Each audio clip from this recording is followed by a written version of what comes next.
ila bodaboda hili ni neno maarufu sana.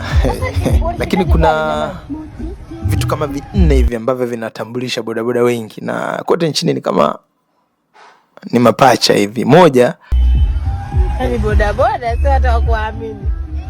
Kasi na uvumilivu mdogo. Yaani kama upepo unavovuma bila kizuizi, ndivyo bodaboda wengi hujirusha barabarani.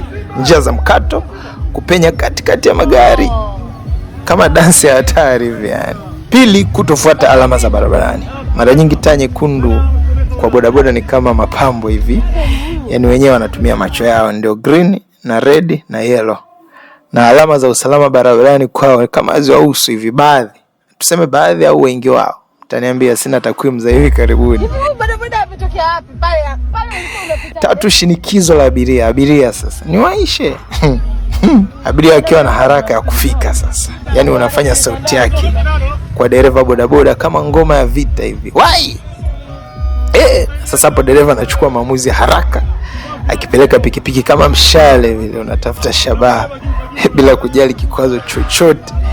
Lakini 4, uelewa mdogo wa sheria ama kupuuza. Wengi huendesha na kutegemea macho na uzoefu, lakini sio kanuni. Sheria za barabarani hubaki vitabuni mara nyingi, na maamuzi yakichongwa na hali ya barabara na msukumo wa maisha ya kila siku. Tafakari na fanya maamuzi. Tunaishi mara moja tu duniani. Juba.